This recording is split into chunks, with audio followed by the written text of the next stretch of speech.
Assalamualaikum warahmatullahi wabarakatuh. Alhamdulillahi rabbil alamin. Wassalatu wassalamu ala rasulillahil karim wa ala alihi wa sahbihi wa dhurriyyatihi wa ummatihi ila yaumiddin wa ba'd. Saudara-saudariku, semoga kita semua sampai dengan detik ini, di sore hari ini menjelang berbuka waktu Indonesia bagian barat, senantiasa mendapatkan kemuliaan di sisi Allah Subhanahu wa taala, diberikan kesehatan terbaik, dan tentu yang paling kita harapkan diterimanya amal ibadah kita yang telah kita rangkai sejak awal menunaikan ibadah puasa sampai detik ini. Insyaallah, amin ya rabbal alamin. Saudara-saudariku, di antara amalan sunnah yang sangat dianjurkan oleh Nabi Sallallahu Alaihi Wasallam pada rangkaian penunaian ibadah siam, khususnya di bulan Ramadan, adalah ibadah sahur. Sahur terambil dari akar kata 3 huruf sin, ha, dan ra. Pada mulanya akar kata ini sin, ha, dan ra menunjuk pada waktu singkat menjelang datangnya fajar. Bila kita kalkulasikan saat ini fajar, misalnya jam 4.43 waktu Indonesia bagian barat di Banten misalnya, maka setidaknya kita ambil 15 sampai 30 menit kurang lebih.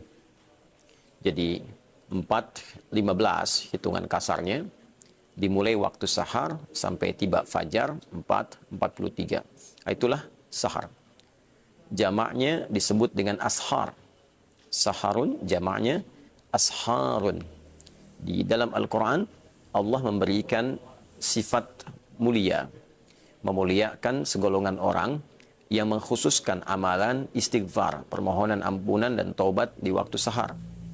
Dicontohkan di Quran surah ke-51 misalnya, surah Adz-Dzariyat di ayat ke-18. Wabil ashari hum yastaghfirun.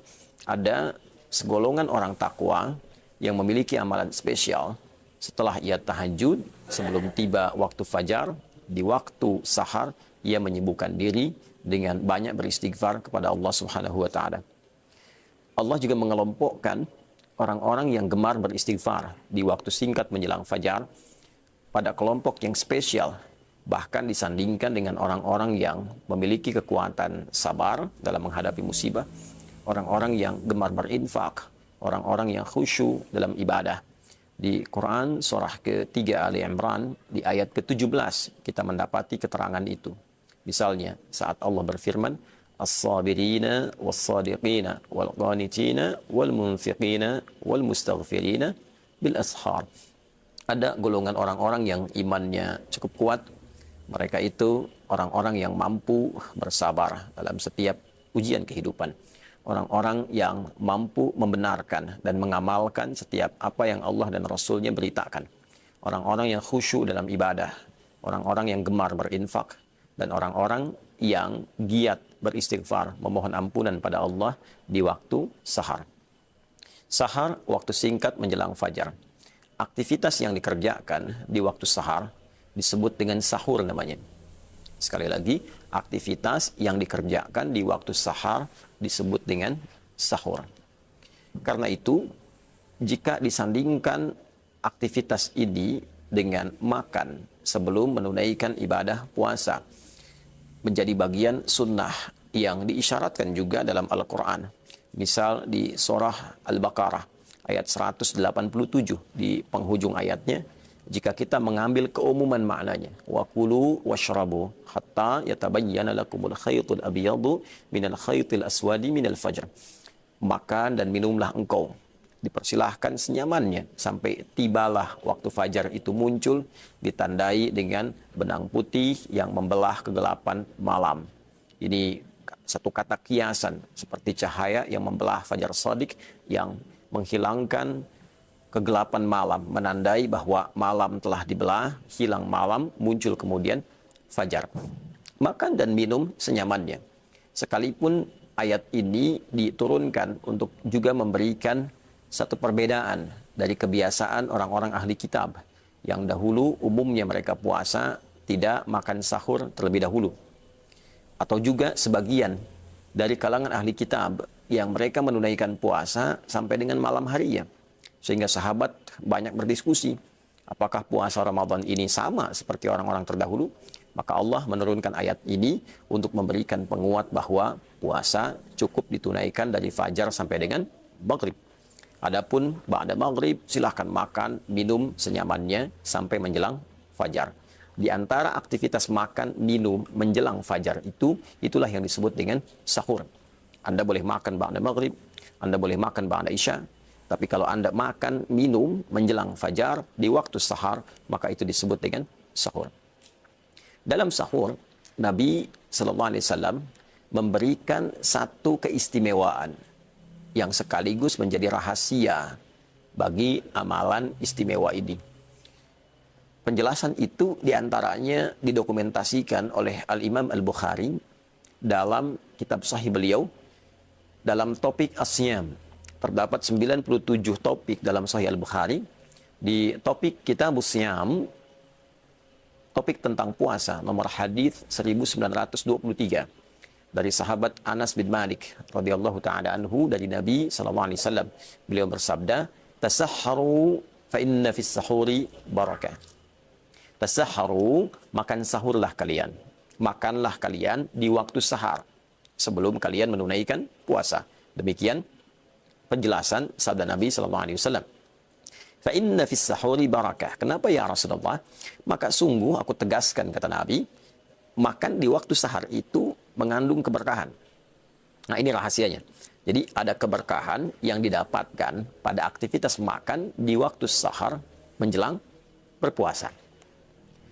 Umumnya orang mendapati waktu ini waktu paling nyaman untuk beristirahat, tidur, menunggu datangnya fajar. Tapi Nabi memotivasi kita untuk bangun, makan dulu sebelum tunaikan puasa di waktu fajar. Kenapa? Ada keberkahan di dalamnya. Saudara, apa itu berkah? Dalam bahasa Arab, berkah itu setidaknya dipahami dengan ziyadatul khair wastimraruhu. Bertambahnya nilai-nilai kebaikan disertai dengan konsistensi dalam penunaiannya. Bertambahnya nilai kebaikan disertai dengan konsistensi dalam penunaiannya. Jadi ternyata dalam sahur itu ada kebaikan. Dan kebaikan itu cenderung konsisten untuk dikerjakan. Para ulama meriset apa kiranya yang dimaksud dengan kebaikan yang muncul dalam waktu sahur pada aktivitas makan ini. Maka sebagian mereka berkata, dari sudut pandang fisikal, makan di waktu sahar bermanfaat pada keadaan fisik untuk menguatkan kita dalam menunaikan puasa, menahan lapar, haus, dan sejenisnya. Dibandingkan dengan makan jam 8 malam, jam 10 malam, atau jam 2 malam yang saat itu dilakukan, sah. Tidak menjadi masalah. Namun ketika itu dikerjakan, lalu lantas beristirahat. Ya, kita beristirahat, menunggu fajar sampai dengan maghrib tiba, durasi menahan lapar dan haus terasa lebih panjang. Dibandingkan dengan kita makan, minum, menyiapkan diri menjelang fajar, dekat ke waktu fajar.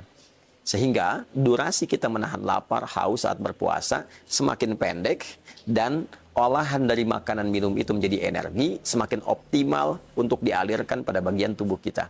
Itu riset ulama yang pertama terkait dengan keberkahan makan di waktu sahar.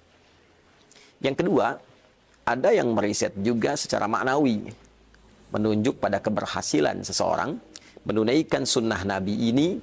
Ya, salah satunya adalah suksesnya makan di waktu sahar. Yang kita sebut dengan makan sahur itu, tatkala makanan itu dan minuman itu menjadi energi, menjadi tenaga yang disupport pada bagian tubuh kita untuk meningkatkan kebaikan yang konsisten saat menjalani ibadah puasa. Nah, ini sangat dalam sekali, ya, sangat dalam sekali. Jadi ada orang boleh jadi dia makan, minum di waktu sahar, dia ikut sahur, bahkan makannya banyak, minumnya banyak, ya. Tiba kemudian waktu fajar. Tapi sayangnya antara fajar sampai ke maghrib ini ternyata makanan itu tidak terolah menjadi energi yang mendorong pelakunya berbuat baik.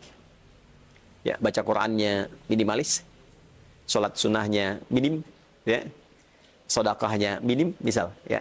Maka ini menunjukkan dan memberikan kesan bahwa makan di waktu sahurnya itu hanya memberi manfaat bagi fisiknya, tapi berkurang dari segi keberkahannya.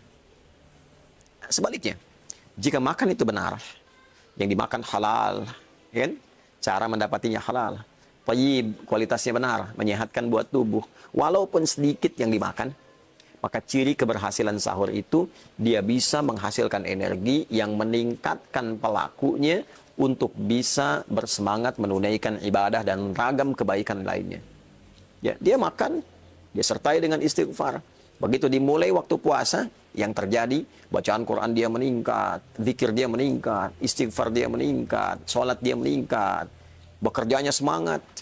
Ya, dulu waktu ada operasi militer, ya, di zaman Nabi, perang Badar itu kan berlangsungnya di waktu puasa. Dan banyak sekali operasi-operasi militer dalam konteks bertahan ketika diserang oleh musuh pada umumnya, itu banyak terjadi di waktu puasa. Ya, bahkan kemerdekaan kita Indonesia, jangan lupa, kita merdeka, Negara Kesatuan Republik Indonesia mendapatkan kemerdekaannya itu di waktu Ramadan. Dan deklarasinya hari Jumat, ya, di bulan Ramadan. Jadi sesungguhnya makan sahur itu melahirkan energi yang luar biasa untuk segala perbuatan baik. Fisik baik, intelektual baik, spiritual baik. Itulah yang dimaksud fa inna fis sahuri barakah. Untuk itu ada baiknya di detik ini kita mencoba mengevaluasi, saya pribadi, kita semua, pertama saling mendoakan, kedua saling mengevaluasi pada diri kita.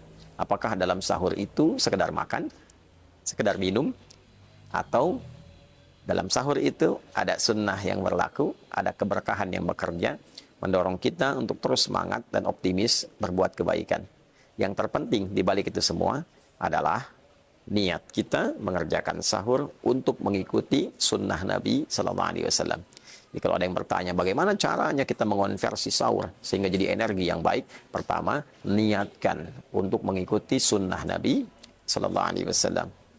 Yang kedua, yang paling penting adalah berdoa kepada Allah, minta supaya diberikan kemampuan, ditolong oleh Allah, yang dengan itu bisa meningkatkan ibadah kita. Di antara doanya, Allahumma a'inni ala dzikrika wa syukrika wa husni ibadatik. Ya Allah, mohon tolong hamba untuk meningkatkan zikir kepadamu, banyak bersyukur kepadamu, meningkatkan ibadah kepadamu. Ya, barangkali ini yang bisa disampaikan dalam edisi Aku Suka hari ini. Semoga bermanfaat. Maafkan saya, Adi Hidayat dari Mira untuk semua. Allahumma taqabbal minna innaka antas sami'un alim. وتب علينا إنك أنت التواب الرحيم ربنا آتنا في الدنيا حسنة وفي الآخرة حسنة وقنا عذاب النار وصلى الله على سيدنا محمد وعلى آله وصحبه أجمعين وآخر دعوانا أن الحمد لله رب العالمين والسلام عليكم